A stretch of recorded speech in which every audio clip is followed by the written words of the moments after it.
বহু বছর আগের কথা। কুসুমপুর গ্রাম থেকে অনেক দূরে গহীন অরণ্যের ধারে এক জীর্ণ কুটিরে বাস করত এক দরিদ্র কাঠুরিয়া। তার নাম ছিল আব্দুল হাশেম। সারা দিন বনে বনে কাঠ কেটে যা আয় হতো তা দিয়েই চলতো তার ছোট্ট সংসার। আব্দুল হাশেমের সংসারে ছিল তার দুই মেয়ে। বড় মেয়ের নাম ছিল সুমনা আর ছোট মেয়ের নাম রত্না। সুমনা ছিল শান্ত, ধৈর্যশীল এবং বুদ্ধিমতী। তার মুখটা সবসময় একটা স্নিগ্ধ আলোয় ভরা থাকত। অভাবের সংসারেও তার কোনো অভিযোগ ছিল না। সে বিশ্বাস করত আল্লাহ একদিন তাদের দুঃখ দূর করবেনই। অন্যদিকে রত্না ছিল চঞ্চল আর অধৈর্য। সে সারাক্ষণ বাবার কাছে ভালো খাবার আর সুন্দর পোশাকের জন্য বায়না করত। বোনের মতো ধৈর্য ধরা তার স্বভাবে ছিল না। একদিন ঘটল এক ভয়ানক ঘটনা। টানা কয়েকদিন ধরে মুষলধারে বৃষ্টির কারণে হাশেম বনে যেতে পারল না। ঘরে জমানো চাল ডাল সব শেষ। দুই মেয়ে ক্ষুধার জ্বালায় ছটফট করছিল। রত্না কেঁদে কেঁদে বলছিল, বাবা, আর তো সহ্য হয় না, কিছু একটা করো। সুমনা ছোট বোনকে বুকে জড়িয়ে ধরে সান্ত্বনা দিয়ে বলল, কেন না রত্না, আল্লাহ নিশ্চয়ই আমাদের জন্য কিছু ভাবছেন। ধৈর্য ধরো, দেখবে সব ঠিক হয়ে যাবে। কিন্তু হাশেমের মনে তখন ঝড় বইছিল। মেয়েদের ক্ষুধার্ত মুখ তার বুকে ছুরির মতো বিঁধছিল।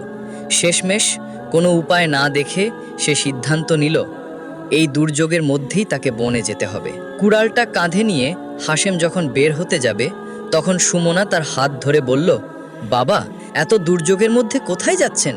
আপনার কিছু হয়ে গেলে আমাদের কি হবে? হাশেম মেয়ের মাথায় হাত বুলিয়ে দিয়ে বলল, ভয় পাস না মা, তোদের জন্য কিছু একটা ব্যবস্থা তো করতেই হবে। আমি কাছাকাছি কোনো শুকনো গাছের ডাল নিয়েই ফিরে আসব। হাশেম বেরিয়ে গেল। সময় গড়িয়ে চলল, কিন্তু হাশেম ফিরল না। সন্ধ্যা ঘনিয়ে এলো। বৃষ্টির সাথে বইতে শুরু করলো ঝড়ো বাতাস। কুটিরের ভাঙা জানালা দিয়ে কনকনে ঠান্ডা বাতাস ভেতরে আসছিল। রত্না ভয়ে কাঁপতে কাঁপতে বলল, আপা, বাবা এখনো ফিরছে না কেন? আমার খুব ভয় করছে। সুমনা প্রদীপের কাঁপা কাঁপা আলোর দিকে তাকিয়েছিল। তার নিজের ভেতরটাও ভয়ে দুলে উঠছিল। কিন্তু সে মুখে সাহস দেখিয়ে বলল, বাবার জন্য দোয়া করো রত্না, ঈমান রাখো, বাবা ঠিক ফিরে আসবে। কিন্তু সেই রাতে হাশেম ফিরল না। পরদিন সকালেও না। দুই বোন বুঝতে পারল তাদের জীবনে এক ভয়ানক বিপদ ঘনিয়ে এসেছে। গহীন অরণ্য কি তাদের বাবাকে কেড়ে নিল? এখন এই অথৈ সাগরে তারা কিভাবে বাঁচবে? বাবার অনুপস্থিতিতে দুই বোনের পৃথিবী অন্ধকারে ঢেকে গেল। দিনের পর দিন কেটে গেল, কিন্তু হাশেম ফিরল না। সুমনা আর রত্নার ছোট্ট কুটিরে সব খাবার ফুরিয়ে গেল। ক্ষুধার তীব্র যন্ত্রণা আর বাবার জন্য অজানা ভয় তাদের ছোট্ট হৃদয়কে গ্রাস করতে লাগলো। রত্না সারাদিন ফুপিয়ে ফুপিয়ে কাঁদত, আর সুমনা পাথরের মতো মুখে আকাশের দিকে তাকিয়ে থাকত। তার ঠোঁট কেবলই আল্লাহর নামে প্রার্থনায় নড়ত। একদিন সকালে ক্ষুধার কষ্ট সহ্য করতে না পেরে রত্না উঠোনের কোণে জ্ঞান হারিয়ে পড়ে গেল। বোনের নিস্তেজ দেহ দেখে সুমনার বুকটা হাহাকার করে উঠল। সে দৌড়ে গিয়ে রত্নার মাথায় পানি ছিটিয়ে তাকে জাগিয়ে তুলল। বোনের ফ্যাকাশে দুর্বল মুখটা দেখে সুমনা বুঝতে পারল এভাবে বসে থাকলে মৃত্যু ছাড়া তাদের আর কোনো গতি নেই। তাকে কিছু একটা করতেই হবে।